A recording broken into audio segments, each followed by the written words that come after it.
Aleluia, glória a Deus. Muito lindo, gente. Muito lindo. E eu entendo que isso é igreja, isso é nós estamos tendo um coração responsivo, um coração que entende o amor de Deus, o amor prático, o amor que tem essa atitude de generosidade.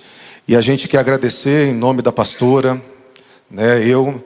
toda a equipe pastoral, a todos que têm ajudado, a todos que têm ofertado, todos, de alguma forma, quantas cestas foram trazidas, quantas cestas foram montadas.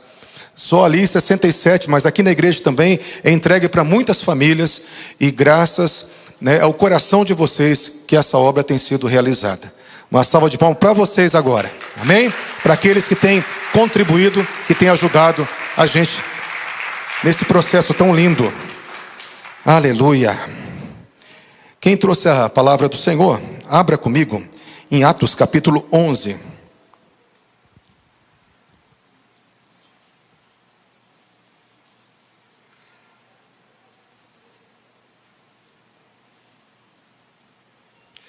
Atos capítulo 11, versículo 19.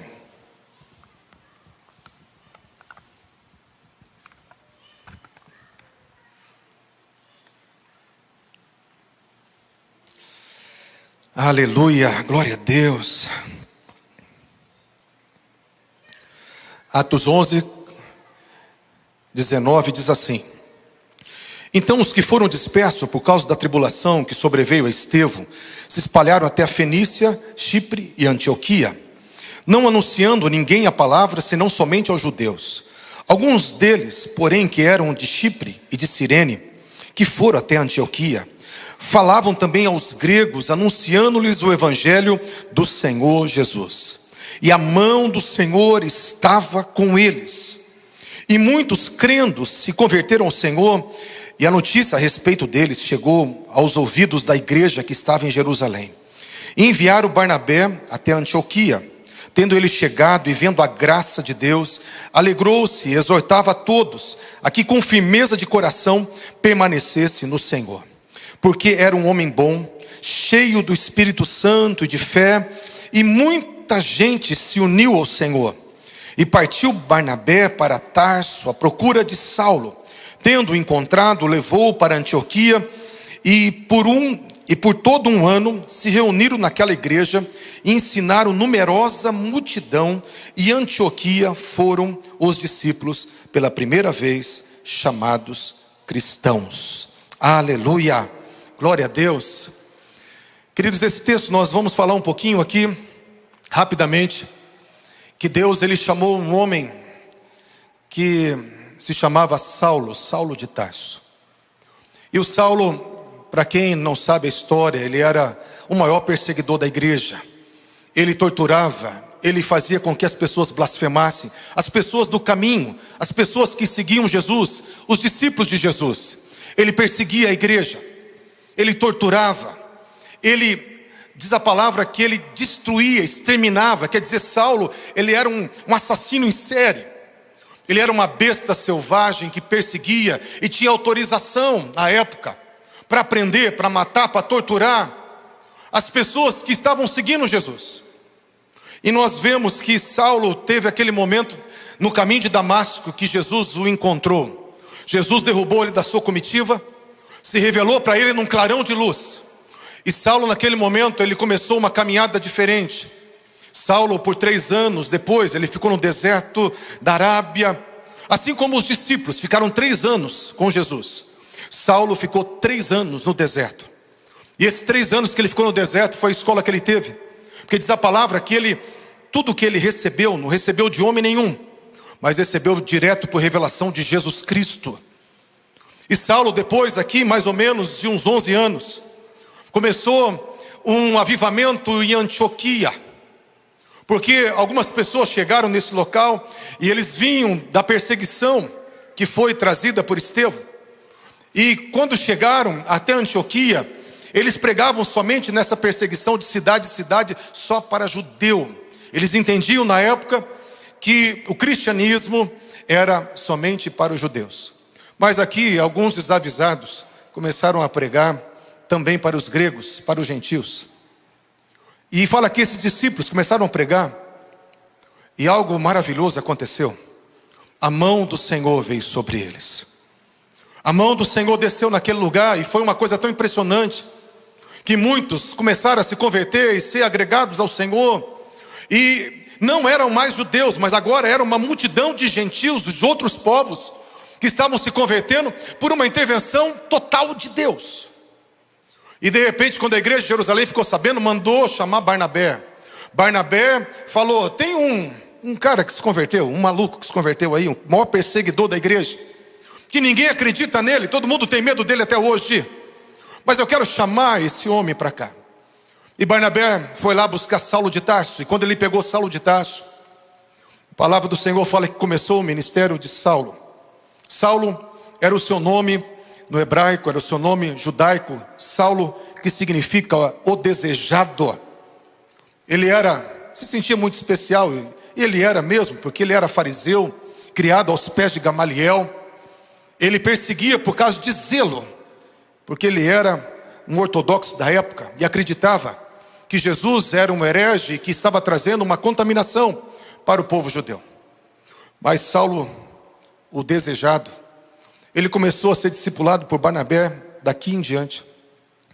E diz a palavra que depois foi até aquele que puxou as viagens missionárias na frente de Barnabé, porque o discípulo se tornou maior do que o seu mestre, Saulo.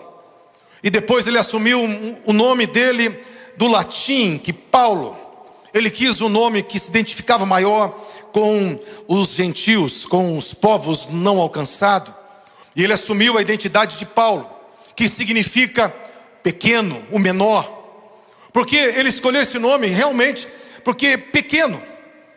Ele se viu não mais o grande desejado Saulo, mas agora o pequeno diante da revelação da grandeza do Senhor Jesus Cristo. E ele mesmo falava de si, ele falava: eu sou o menor dos apóstolos, eu sou o menor de todos os santos. E o nome dele, Paulo, significa o menor. E eu quero falar que toda essa obra que foi feita foi uma obra do Espírito Santo de Deus. Pegou o maior perseguidor da igreja e transformou no maior evangelista, no maior apóstolo, no apóstolo dos gentios, dos povos não alcançados. Transformou esse homem num homem que deixou para nós o maior legado, não só para a sua geração, mas para nós. Metade do Novo Testamento, pelo menos 13 cartas das 26 são do apóstolo Paulo. Pode ser que até a carta de Hebreus seja dele. Seria 14 cartas. Então nós vemos, queridos, que o Espírito Santo chama pessoas. E a palavra de hoje é: o Espírito Santo chama e ele capacita.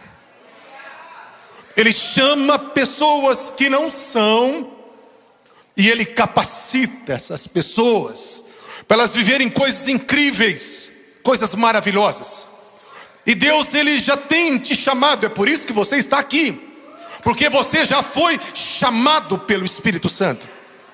E eu quero apenas, trazer para você um pouco de uma reflexão, para aumentar a tua fome, a tua sede, desse chamado e dessa capacitação, dessa pessoa maravilhosa do Espírito Santo. Para nós falarmos um pouquinho do Espírito Santo, eu quero só voltando, quando Jesus explicou do chamado, daquilo que o Espírito Santo veio fazer. Lá em João 14, 16, Jesus ele disse assim: eu rogarei ao Pai, e Ele vos dará um outro Consolador, para que fique para sempre convosco. O Espírito da verdade, que o mundo não pode receber, porque não vê e não o conhece, mas vós o conheceis, porque habita convosco e estará em vós. Não vos deixareis órfãos. Em João 14, 16 a 18, Jesus, ele traz aqui, nessa palavra, uma abertura da explicação do ministério do Espírito Santo, para mim e para você. E ele traz um fundamento fantástico aqui, nesses 3 versículos. Primeiro ele fala assim: eu estou indo embora, mas eu vou rogar ao Pai, para Ele mandar outro Consolador. Quando ele fala outro Consolador, a palavra grega é allos, porque no grego tem o outro, que é hétero, que é um outro diferente. E tem o outro halos. Esse outro halos é um outro igual. Essa cadeira aqui sem braço, do lado da outra cadeira sem braço, é uma halos, é uma outra cadeira. Uma cadeira igual. Mas quando fala lá, vocês estão buscando um outro evangelho, lá em Gálatas, é hétero, não é halos. Então quando Jesus chega para os discípulos e fala, eu estou rogando ao Pai para Ele mandar um halos, eles já estavam entendendo, eu estou rogando ao Pai para vir um outro igual, que vai ter a mesma essência, que vai fazer a mesma coisa, que vai guiar vocês do mesmo jeito. Tanto que ele estava falando sobre a liderança dessa pessoa do Espírito Santo, que ele chega e fala, vocês já conhecem ele, porque ele está entre vocês, mas ele estará em vocês. E ele fala, não vos deixarei órfãos, não vos deixarei privados de pai, não vos deixareis privados de liderança, de guia, de tutor, de mestre. Porque Jesus estava querendo dizer o seguinte, assim como eu guiei vocês, estava falando com os 12, aqui em João 13, até João 17, é um momento só, numa noite só, numa mensagem só do Senhor Jesus, falando com os discípulos no particular. Ele falou para eles, assim como eu guiei vocês, 3 anos, 24 horas por dia, assim como eu dirigi vocês, assim como eu estive com vocês, assim como eu protegi vocês, assim como eu treinei vocês, eu não vou deixar vocês privados da liderança que vocês começaram a ter comigo. Vocês vão continuar essa liderança na pessoa maravilhosa do Espírito Santo. O Espírito Santo, ele veio para nos trazer uma liderança. Quando nós estamos falando do Espírito Santo, fala aqui Jesus falando um outro consolador, um paráclito. Paráclito é a junção também de 2 palavras gregas. Kletos quer dizer que ele foi chamado, foi designado, ele foi convocado. E é para estar perto, muito perto, para ajudar. Então paráclito é aquele que veio para estar perto de nós, para nos ajudar em todas as coisas. O chamado e a missão do Espírito Santo é estar muito perto, tanto que ele não veio ficar do lado, ele veio habitar na minha vida e na tua vida, para nos trazer essa liderança. Essa é a missão do Espírito Santo hoje, nos guiar. E ele fala, esse Consolador estará para sempre convosco. Falando como o pastor Esteu, diuturnamente, né, pastor Esteu? E de uma forma ininterrupta. Qualquer momento, qualquer hora, nós temos a pessoa maravilhosa do Espírito Santo nos guiando. Jesus, ele falou em João 16:7, convém que eu vá, porque se eu não for, o Consolador não virá a vós. Mas se eu for, eu vou-lo enviarei. Quando fala convém que eu vá, ele está querendo dizer o seguinte, é muito melhor para vocês que eu vá. É muito melhor para vocês que eu vá. Porque vocês vão ter a mesma liderança, mas vão ter agora de forma particular essa liderança. Vocês vão viver realidades incríveis com essa liderança. E eu quero falar que o problema nosso hoje é que nós temos o entendimento que o Espírito Santo habita em nós, mas nós precisamos entender que o Espírito Santo, ele é uma pessoa maravilhosa. Nós muitas vezes, quando falamos do Espírito Santo, nós falamos do poder, nós falamos enche-me, nós falamos me dá o batismo, me dá os dons. Nós queremos aquilo que ele faz e esquecemos que ele é uma pessoa. E eu quero que você hoje tenha os olhos abertos. Eu quero que você tenha a mente sendo iluminada e o coração sendo queimado, para você entender que existe uma pessoa da Trindade que está bem próxima de você para uma liderança na tua vida. Por isso que a palavra fala, não vos deixareis órfãos. Nós não podemos só querer usar o que o Espírito Santo faz. Quando nós ficamos só orando, enche-me, me dá dons, me dá poder, fala em línguas, nós queremos só o que ele faz, e glória a Deus, queremos o que ele faz. Mas nós temos que entender que Ele veio para nós estabelecermos um relacionamento com Ele. Não é eu usar o que Ele tem para que a minha vontade seja feita. Não é usar o que Ele faz para que eu me sinta bem. Não é ter o poder dEle para que eu me torne poderoso. Mas é eu depender dEle para que a vontade de Deus seja feita na terra. É eu me submeter ao controle dEle e não querer controlar as coisas que Ele tem. Mas eu falo, Senhor, eu quero o teu poder para que o Senhor possa me guiar do jeito que o Senhor quiser, na hora que o Senhor quiser. Eu quero o teu enchimento para eu estar totalmente sensível para ser dirigido pelo Espírito Santo. Amém, queridos? Então muitas vezes o problema nosso é que a gente confunde as coisas e queremos só os atributos e não a pessoa. Então nós precisamos da liderança do Espírito Santo. O interessante é que a igreja primitiva, eles tinham um padrão, uma urgência. Todo mundo que se convertia, acontecia algo igual. Se repetia um modelo. Qual modelo? Primeiro, quando nós vemos lá na igreja de Samaria. Samaria começou a se converter. Daí diz a palavra do Senhor, em Atos capítulo 8, 14 e 15. Que mandaram chamar Pedro e João. E Pedro e João lá de Jerusalém correram para Samaria, para que eles recebessem o Espírito Santo. Impuseram as mãos sobre eles para que eles recebessem o Espírito Santo. Mas não para que eles recebessem uma segunda unção ou uma segunda experiência, mas para que eles fossem ativados para uma dependência da pessoa do Espírito Santo.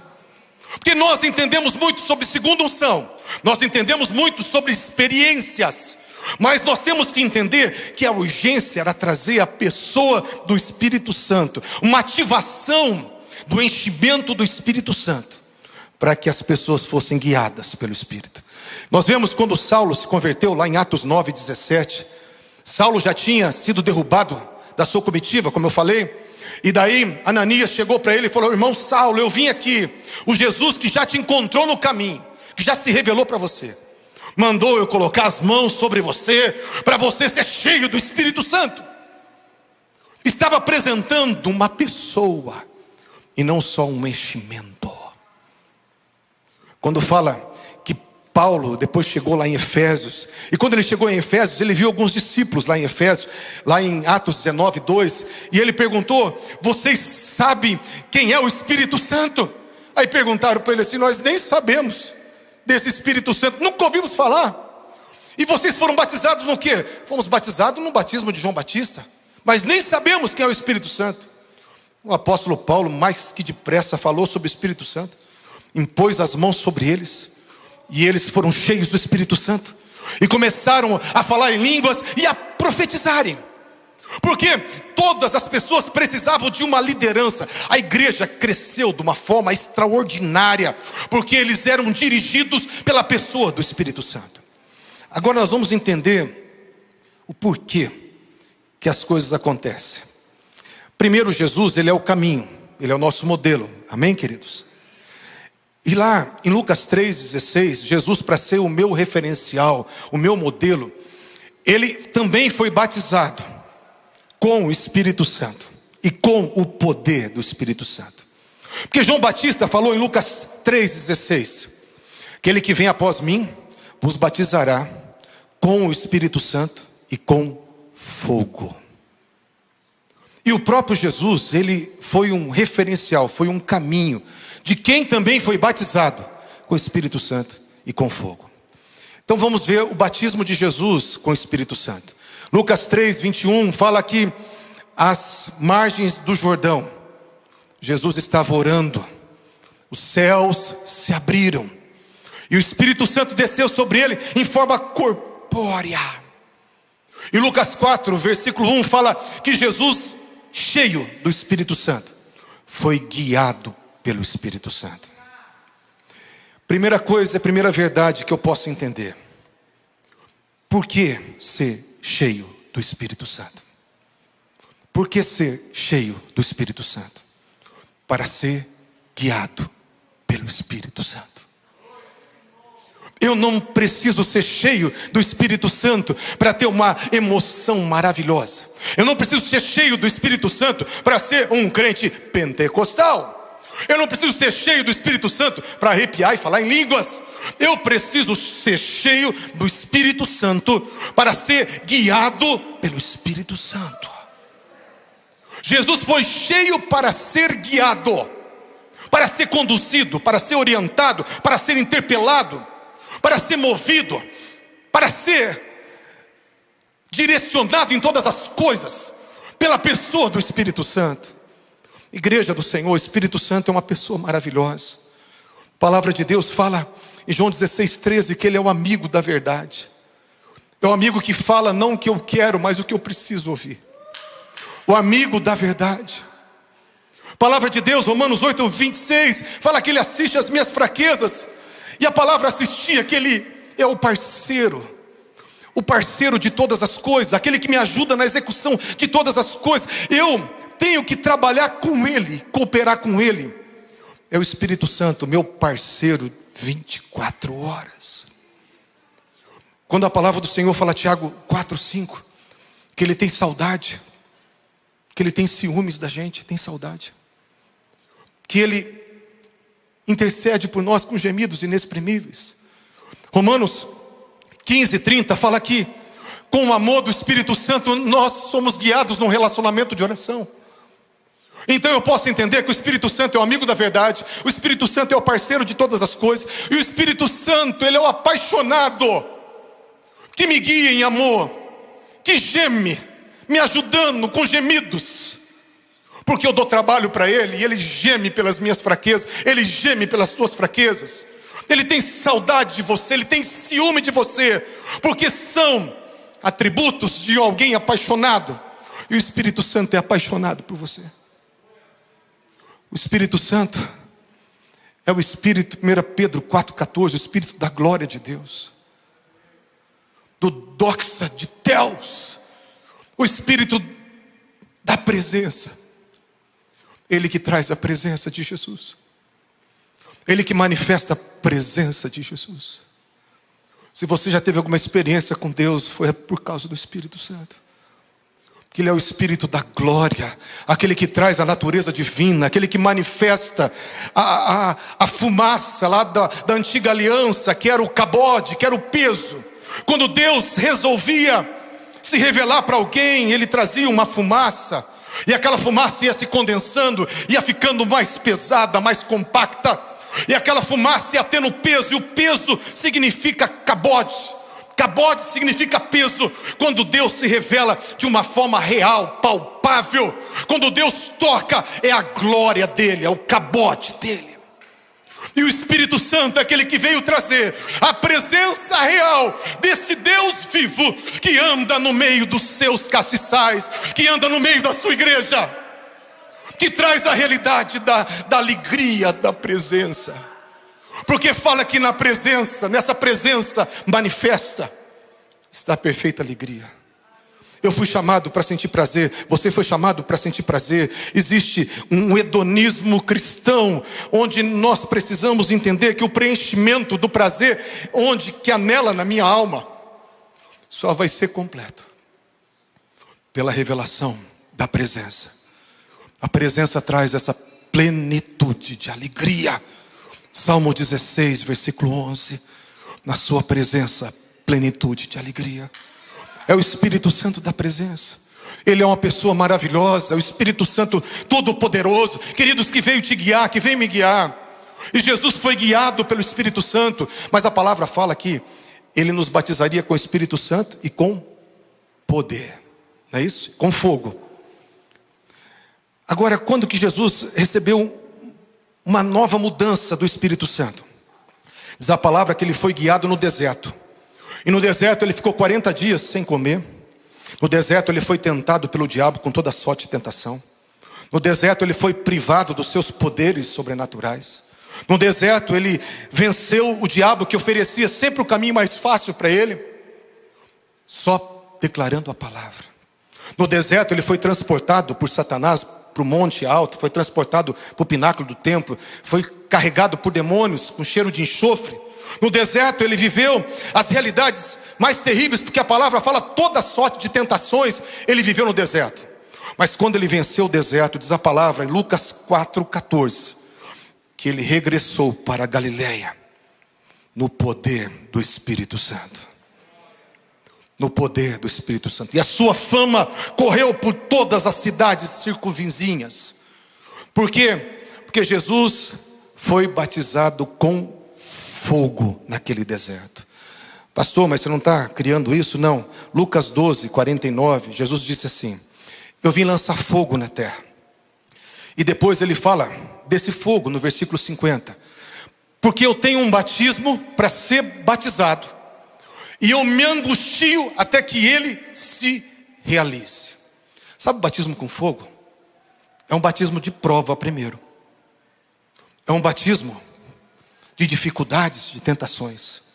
Jesus estava falando, eu passei por um batismo de fogo e fui cheio do poder para ter evidências, para ter credenciais, para ter autoridade, para ter provas incontestáveis do sobrenatural. Assim como vocês vão passar por batismo com fogo e vão receber o poder do Espírito.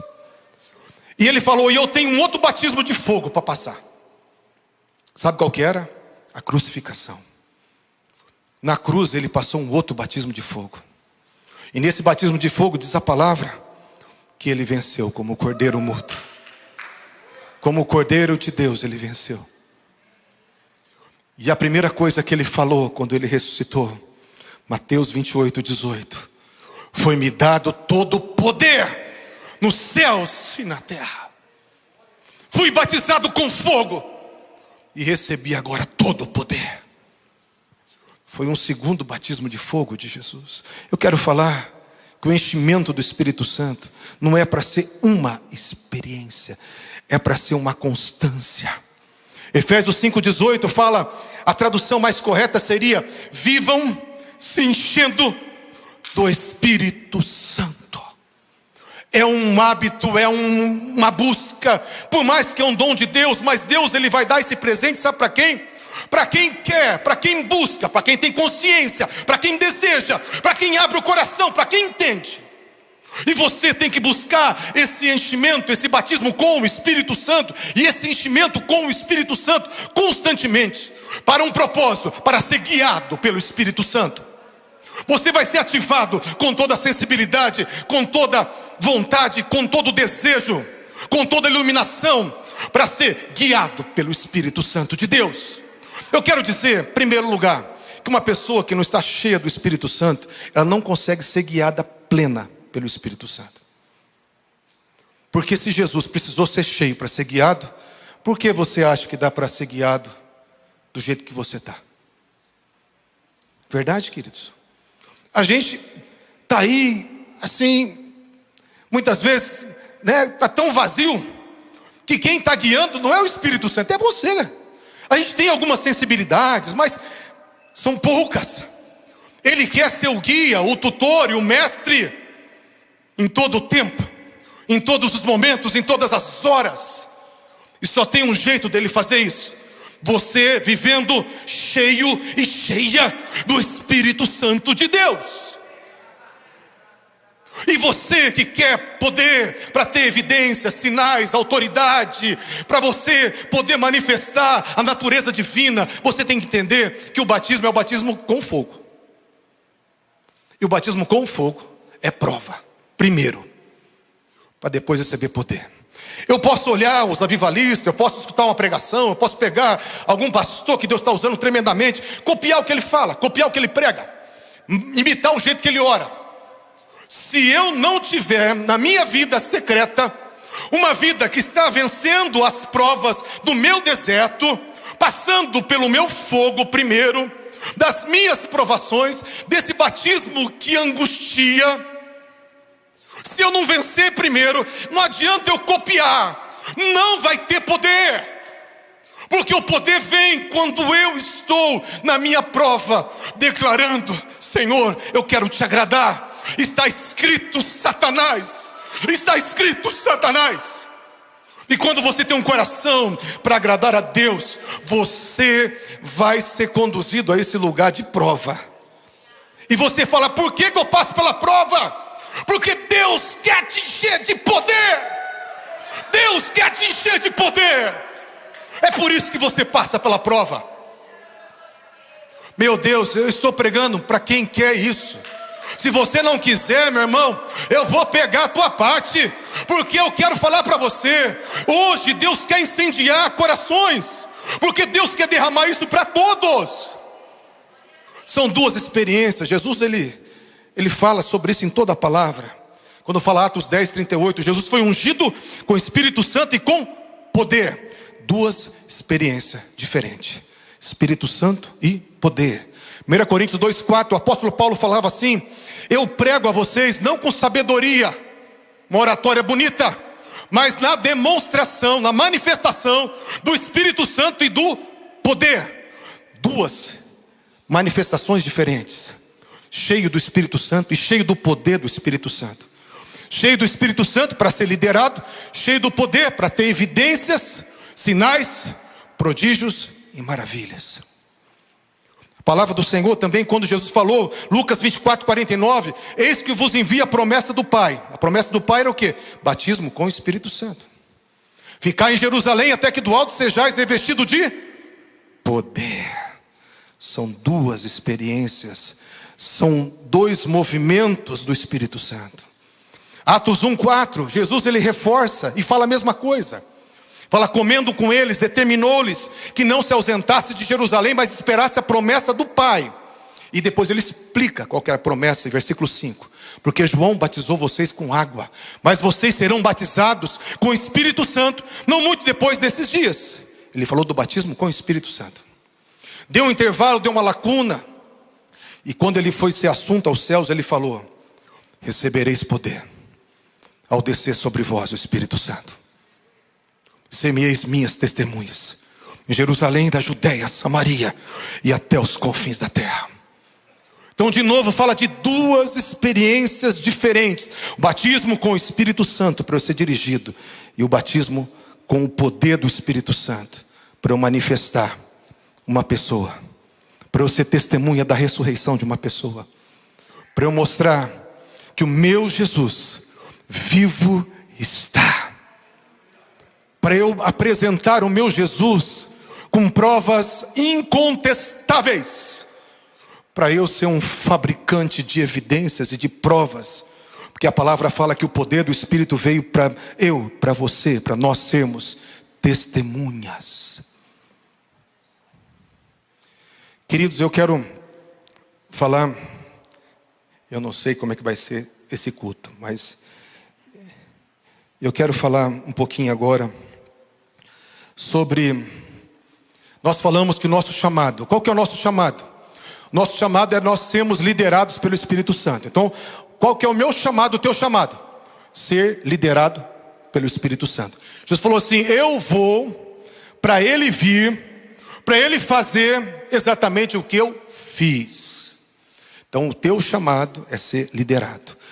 Você é capacitado quando você busca o batismo com o Espírito Santo e o batismo com fogo, o enchimento do Espírito Santo e o poder do Espírito Santo, para ser dirigido por Ele, para essas manifestações.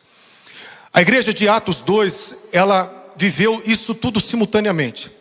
Viveu as duas coisas. A igreja de Atos 2 viveu não só essas duas coisas, mas viveu também um avivamento no dia de Pentecostes. Nós vemos que no dia de Pentecostes, eles passaram uma prova antes, a prova da perseguição. Eles estavam com medo, o medo real dos judeus. Eles passaram também o deserto, a prova. E nessa prova, no dia de Pentecostes, todos foram cheios do Espírito Santo. Amém? Mas também fala que foram vistas por eles línguas repartidas como que de fogo. Eles receberam um batismo também de fogo. É por isso que a gente embanana tudo, põe tudo na mesma massa e acredita que tudo é a mesma coisa. Mas não, eles foram provados antes e receberam o fogo do poder.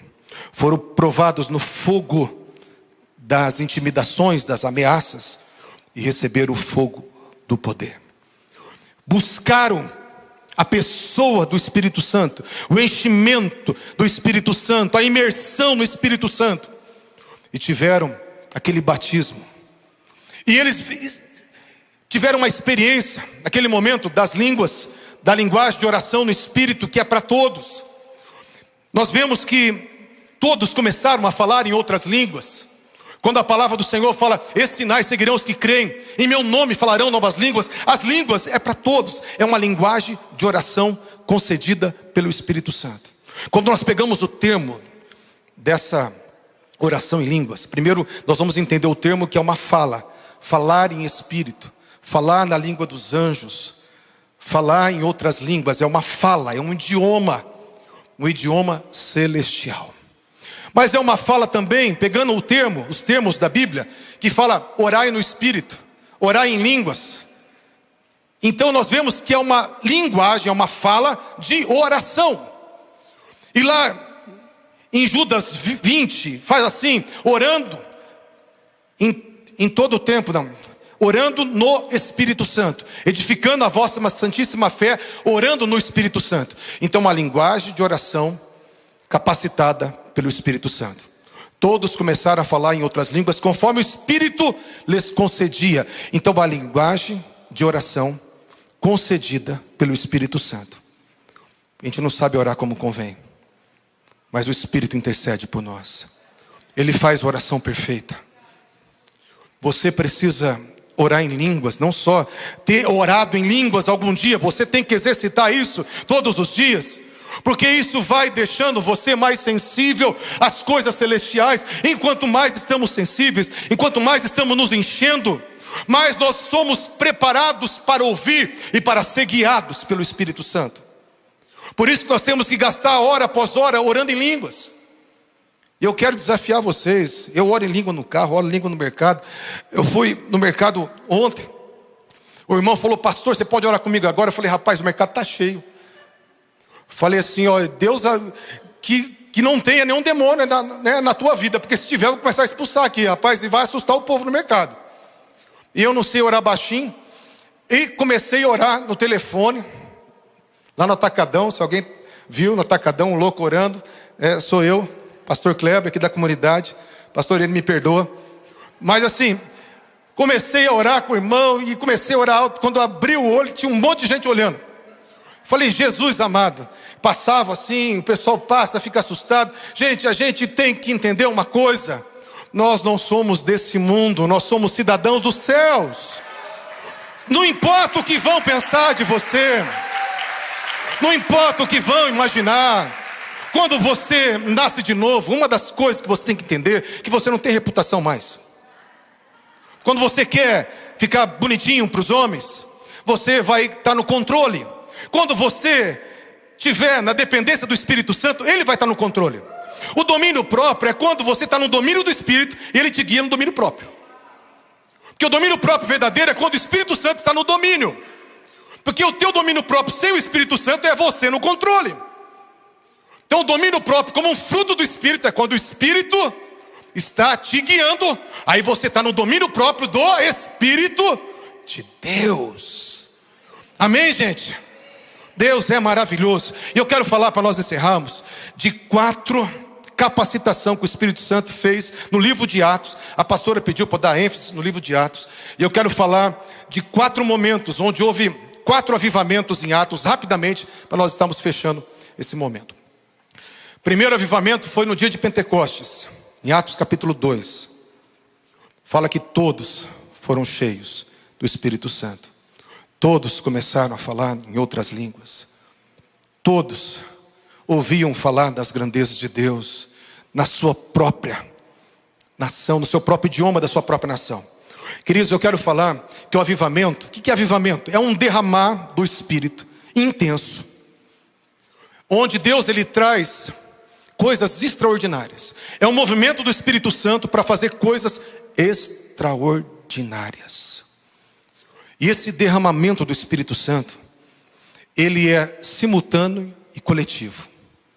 Fala que todos tiveram a mesma evidência. Aqui, Atos 2, todos simultaneamente começaram a falar em línguas, todos simultaneamente começaram a falar. Diz a palavra que veio judeus de todos os cantos da terra, e tinha ali judeus de 16 nações diferentes. E aqueles galileus que eram iletrados, que não tinham curso, que não tinham escola, que não eram poliglotas, que não sabiam falar em outros idiomas, aqueles galileus começaram a falar nesses 16 idiomas diferentes. Eles não sabiam nem o que estavam falando, mas a palavra fala que cada um ouvia as grandezas de Deus no seu próprio idioma, porque aqueles galileus iletrados estavam sendo tomados por uma unção não só de oração em línguas, mas de uma oração das línguas dos homens, onde eles falavam profeticamente as grandezas de Deus. E eu quero falar que o primeiro avivamento de Atos 2 foi um avivamento profético. Tanto que o apóstolo Pedro falou: o que está acontecendo?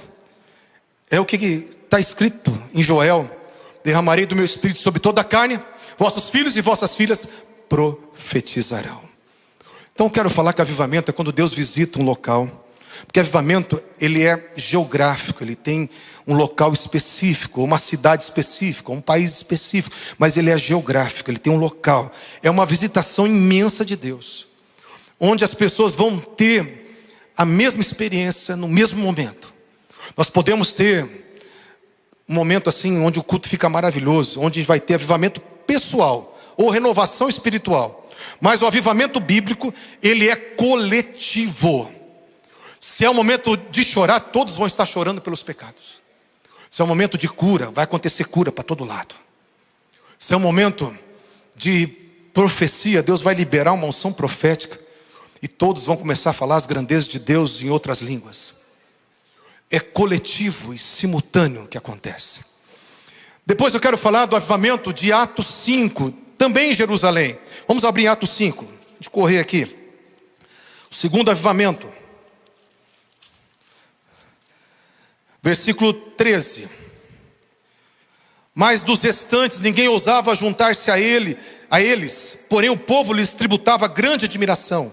Crescia mais e mais a multidão de crentes, tanto homens como as mulheres, agregados ao Senhor, ao ponto de levarem os enfermos até pelas ruas e colocarem sobre leitos e macas, para que ao passar Pedro, ao menos a sua sombra se projetasse em alguns deles.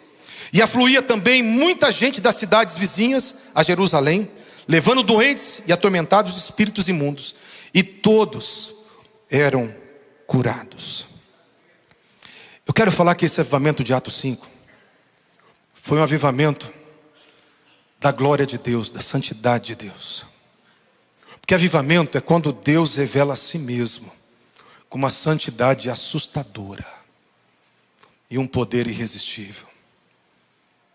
Deus trouxe uma santidade tão grande, uma presença santa tão grande, que um casal resolveu contar uma meia mentira diante daquela glória. E aquela meia mentira que foi contada diante daquele avivamento de glória, eles caíram mortos. Caíram mortos por quê? Porque havia uma presença de santidade tão grande, para que todos estivessem fluindo naquela unção coletiva de santidade. O avivamento da glória de Deus desceu em Atos 5. A palavra fala que todos tinham grande admiração, mas muitos também não se ajuntavam a eles. Quer dizer, avivamento é algo seguinte: não tem neutralidade. Ou você adere, ou você é contra. Ou você está junto, ou você está fora. Não tem como ficar um pé em cada canoa. Fala assim, ó, muitos não se ajuntavam a eles, mas muitos tinham eles em grande admiração. Então, a igreja daquele momento, ela era honrada, porque eles viam a glória de Deus sobre aquela igreja, a presença de Deus naquela igreja.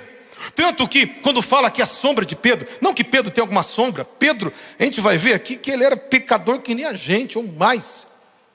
Mas quando fala de Pedro aqui, fala que colocava os enfermos na rua, os leitos, as macas, os doentes, os endemoniados. E a palavra fala que só a sombra de Pedro, não era a sombra de Pedro, era a glória que estava sobre Pedro, a glória que estava sobre os apóstolos, a presença de Jesus que estava ali. não precisava expulsar demônios, não precisava orar pelos enfermos. Era só pessoas que estavam cheias da presença, que as enfermidades saíam. Eu tinha uma amiga minha, que trabalhou para minha mãe, e ela era de muito jejum, e ela entrou numa busca de Deus muito grande. E eu lembro que minha mãe tinha uma loja no shopping de camisa, e ela era vendedora. E aconteceu que eu estava com ela um dia ali, e as pessoas entravam, e elas falavam assim, eu lembro, eu entrei aqui com uma dor de cabeça, a dor de cabeça desapareceu agora. Eu entrei aqui com uma dor nas costas, e a dor desapareceu agora. E a irmã, a nossa irmã, não estava orando, não estava ministrando, não estava orando em língua, não estava lá dobrando roupa, apresentando roupa. Mas ela estava carregada de algo. Ela estava carregando uma presença que não era percebida, mas que fazia as coisas sem precisar nenhum esforço, nenhuma palavra. E eu quero falar que esse avivamento da presença de Deus é algo maravilhoso. Não vamos precisar orar, os enfermos serão todos curados, os demônios não vão entrar nas portas, porque a glória de Deus vai estar ali. Esse era o avivamento que estava ali. É por isso que Ananias e Safira, diante daquela santidade impactante, resolveram contar uma mentirinha, uma meia-verdade. Se fosse hoje, falar quem contou uma mentirinha nessa semana vai morrer. Eu acho que, começando aqui desse que vos prega, todo mundo aqui ia ser fulminado. Não é verdade, gente? Porque a gente não mente, às vezes a gente já inventa, aumenta, né? Mas assim, o que acontece? Você imagina a glória que estava. Era uma glória, e essa glória trazia o impacto da santidade. Todos estavam sendo interpelados pelo Espírito Santo para uma santidade. Fala que tinha um grande temor em toda a igreja, uma grande reverência, porque a glória de Deus, o avivamento da santidade estava ali. Segundo aquilo que nós lemos, Atos 11, 19 a 26, quando foi chamado Saulo, esse avivamento de Antioquia, foi um avivamento onde, como eu falei para vocês, uns caras desavisados, era só para pregar para judeu. Os desavisados de Chipre e de Cirene saiu pregando para os outros povos.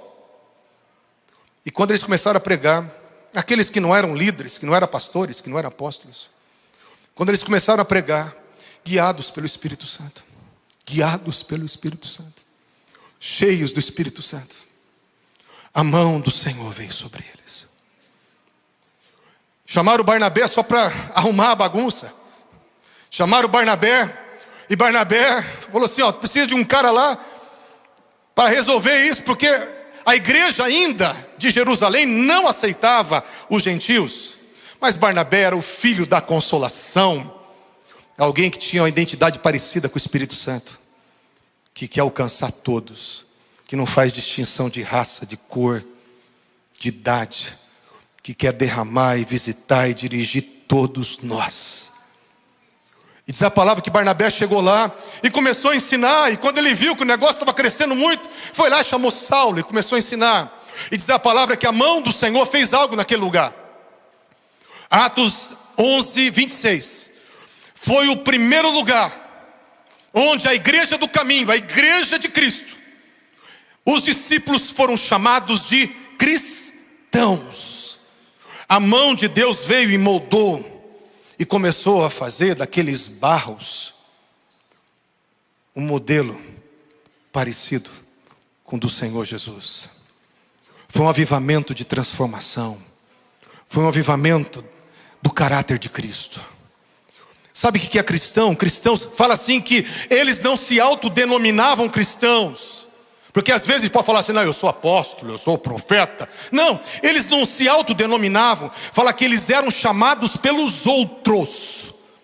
As outras pessoas olhavam para a igreja ali de Antioquia e falavam, vocês são iguais a Jesus.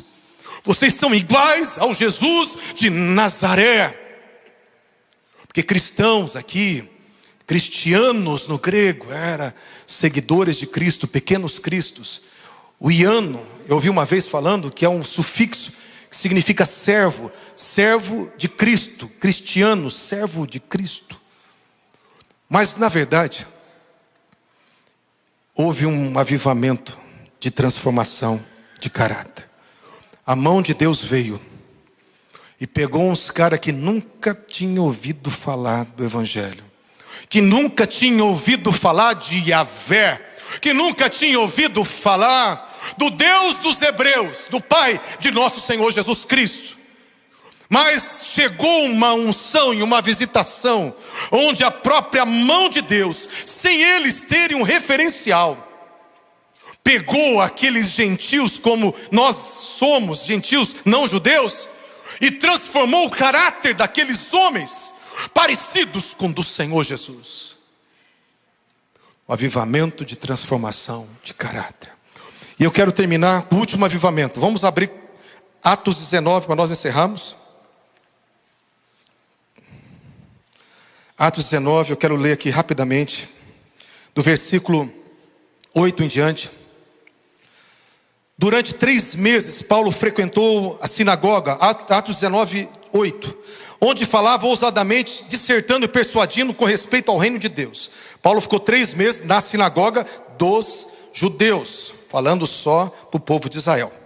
Visto que alguns deles se mostravam empedernidos e descrentes, falando mal do caminho, que era o nome da igreja, era caminho, diante da multidão, Paulo, apartando-se deles, separou os discípulos e passou a discorrer diariamente na escola de Tirano, lá em Éfeso. Durou isso por espaço de 2 anos, dando ensejo a que todos os habitantes da Ásia ouvissem a palavra do Senhor, tanto judeus como gregos. E Deus, pelas mãos de Paulo, fazia milagres extraordinários, ao ponto de levarem aos enfermos lenços e aventais do seu uso pessoal, diante dos quais as enfermidades fugiam das suas vítimas e os espíritos malignos se retiravam. E alguns judeus exorcistas ambulantes tentaram invocar o nome do Senhor Jesus sobre os possessos de espíritos malignos, dizendo: esconjuro-vos por Jesus a quem Paulo prega. Os que faziam isso eram 7 filhos de um judeu chamado Seva, sumo sacerdote. Mas o espírito maligno lhes respondeu: conheço a Jesus e bem sei quem é Paulo, mas vós quem sois? E o possesso de espírito maligno saltou sobre eles, subjugando a todos, de tal modo prevaleceu contra eles, que desnudos e feridos fugiram daquela casa. Chegou esse fato ao conhecimento de todos, e assim judeus como os gregos habitantes de Éfeso. E veio o temor sobre todos eles, e o nome de Jesus era engrandecido. Muitos dos que creram vieram confessando e denunciando publicamente as suas próprias obras. Também muitos dos que haviam praticado as artes mágicas, reunindo os seus livros, os queimaram diante de todos. Calculados seus preços, achou-se que montava 50.000 denários. Assim a palavra do Senhor crescia e prevalecia poderosamente. Versículo 23 a 27, para encerrarmos. Por esse tempo houve grande alvoroço acerca do caminho, pois um ourives chamado Demétrios, que fazia pratas, nichos de Diana, e que dava muito lucros aos artífices, convocando-os juntamente com os outros da mesma profissão, disse-lhes: senhores, sabei que deste ofício vem a nossa prosperidade. Estais vendo e ouvindo que não só em Éfeso, mas que em quase toda a Ásia, esse Paulo tem persuadido e desencaminhado muita gente, afirmando não serem deuses os que são feitos por mãos humanas.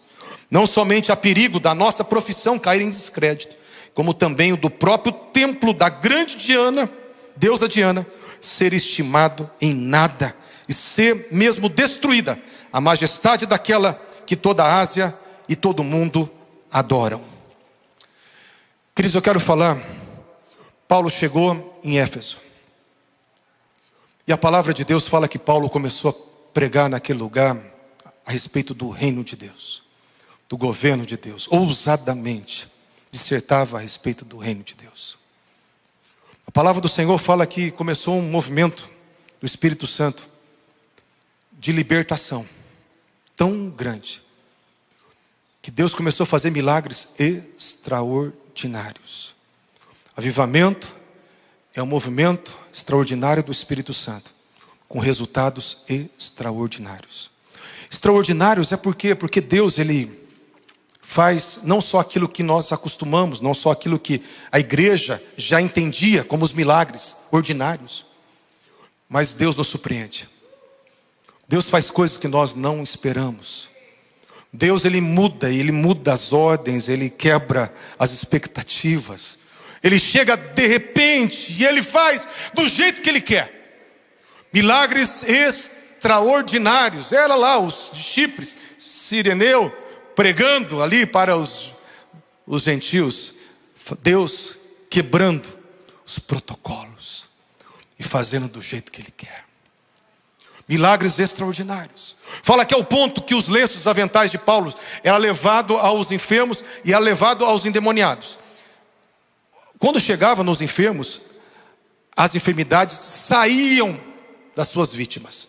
Quando chegavam nas pessoas endemoniadas, os demônios fugiam do lenço e do avental de Paulo. O interessante é que não precisava orar de novo. Não precisava expulsar de novo. E não fala que só eram curados. Fala que havia uma unção para expulsar, para expelir enfermidades e demônios. Os caras ficaram tão maravilhados que quiseram copiar Paulo. Os 7 filhos do sumo sacerdote olharam o que Paulo fazia, do jeito que Paulo fazia, do nome de Jesus, e falou: vamos copiar Paulo. Aí quando pegaram o endemoniado, falou: vou fazer igualzinho Paulo. Eu mando você agora embora, demônio, no nome de Jesus, a quem Paulo prega. Aí os demônios falaram assim, aquela legião: eu sei quem é Jesus, e eu bem sei quem é Paulo. A tradução ali é assim: eu estou bem familiarizado quem é Paulo. Eu bem sei quem é Paulo. Eu bem sei quem é Paulo. Mas vocês quem são? E daí diz a palavra que o demoniado deu uma surra em 7. Mandou os caras nu e ferido embora. E a palavra do Senhor fala que em Éfeso aconteceu uma unção de libertação. Foi um avivamento de libertação. Porque fala que ali estava o grande templo de Artemis, de Diana. Havia muitos feiticeiros, muitos mágicos. E a palavra fala que o avivamento, ele gera quebrantamento e confissão de pecado. E aquele povo começou a se quebrantar e confessar pecado. Eles publicamente confessavam os seus pecados, se quebrantavam, porque a santidade de Deus e o poder de Deus gerou um temor, que eles faziam isso publicamente. E numa só experiência, Lucas relata que queimaram os livros diante de todos, os livros de feitiçaria, os livros de ocultismo, de poderes, de manipulação de poderes. E só uma queimada de livros custou mais de 50 mil denários, porque foi um derramamento do Espírito Santo para a libertação. E diz a palavra uma coisa mais incrível ainda. Diz a palavra que o apóstolo Paulo ficou 2 anos e 3 meses. 3 meses na sinagoga e 2 anos na escola de Tirano. Certo, gente? 2 anos na escola de Tirano diz assim: e toda a Ásia ouviu falar do Evangelho e do nome de Jesus. Diz a palavra que o apóstolo Paulo não saiu da escola de Tirano. Quando o apóstolo Paulo foi despedir dos Efésios, ele fala: durante 3 anos eu fiquei ali em Éfeso, de dia e de noite, admoestando vocês com lágrimas. Aqui fazia só 2 anos. Então ele não saiu de Éfeso. Mas diz a palavra que toda a Ásia Menor. E eu fiz uma pesquisa, tinha mais de 11 milhões de pessoas. Mais de 11 milhões de pessoas que ouviram a palavra de Deus. Eu quero que você entenda que não tinha internet, tá bom? Não tinha nem telefone. E sabe como que eles ouviram a palavra de Deus? 11 milhões de pessoas, boca a boca, tete a tete. O apóstolo Paulo ficou ali 2 anos e fala que toda a Ásia. E outra, a gente pode aumentar como eu falei, mas a Bíblia não. Se a Bíblia fala que toda a Ásia ouviu, é porque toda a Ásia ouviu. Eu não sei vocês, mas isso me impacta.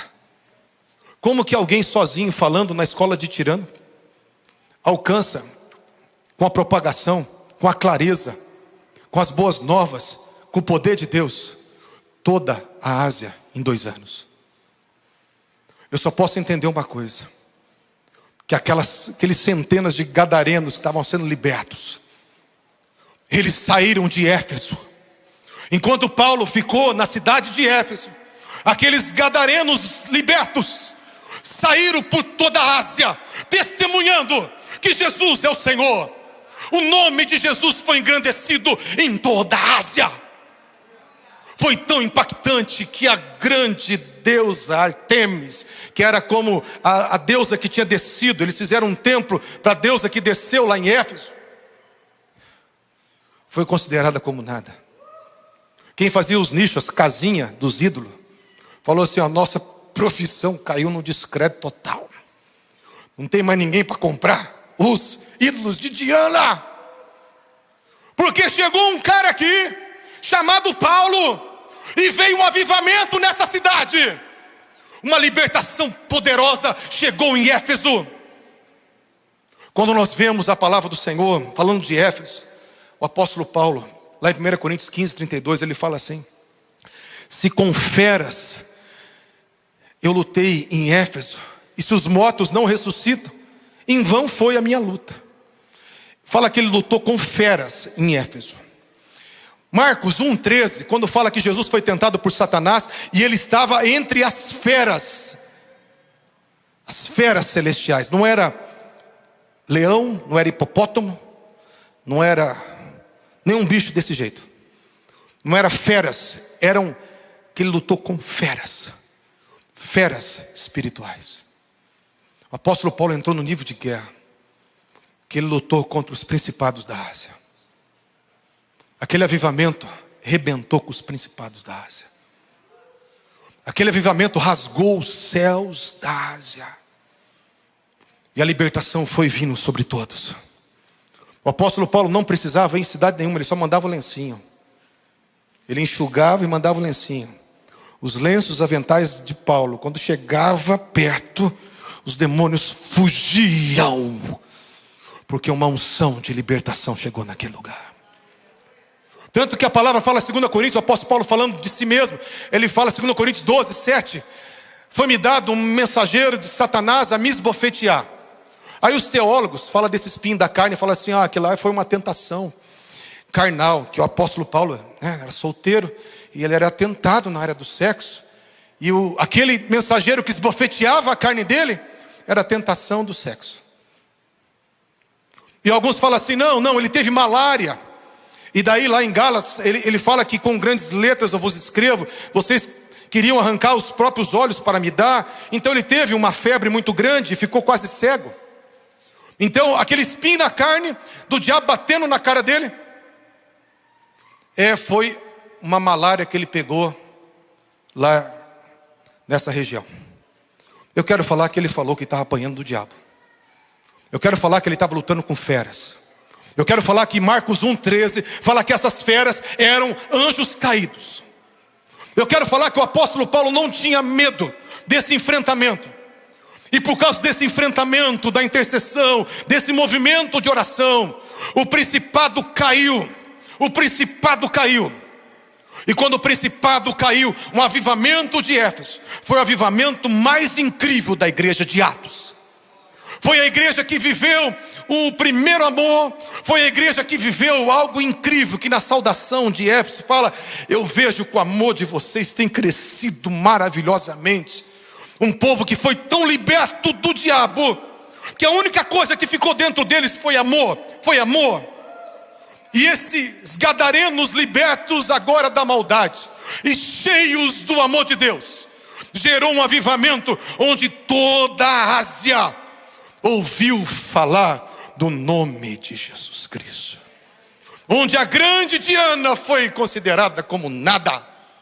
Onde os seus artífices não tinham mais crédito nenhum na sua profissão.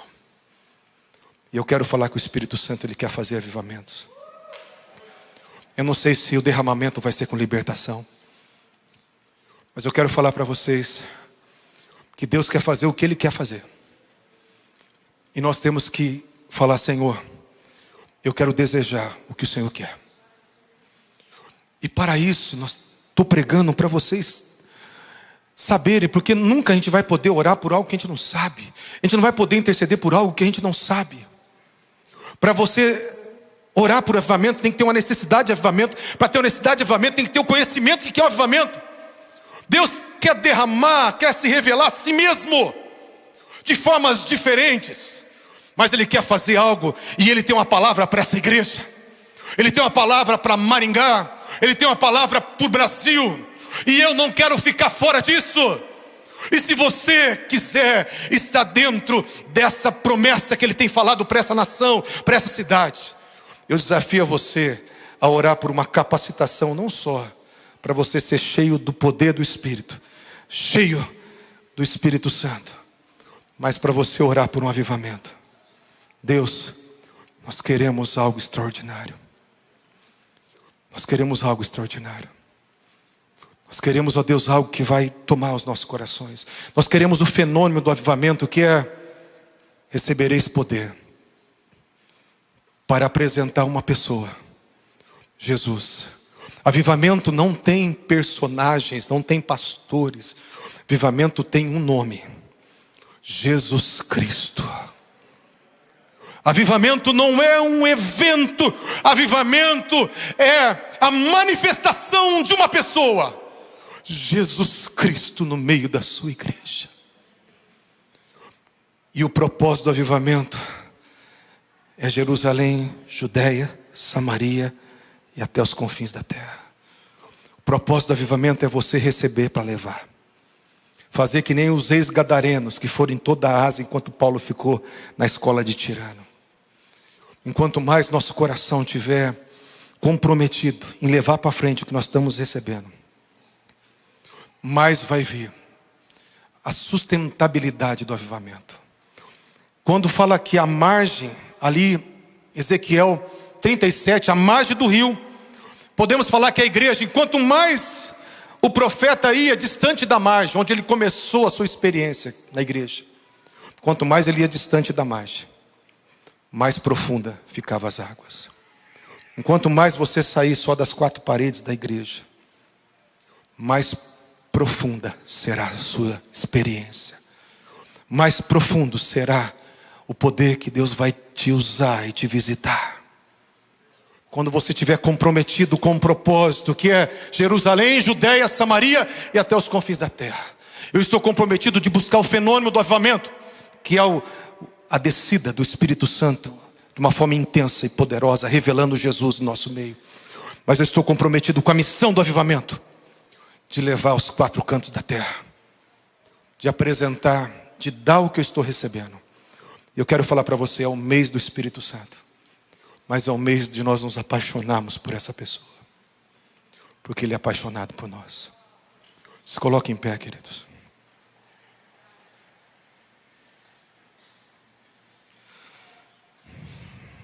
O desafio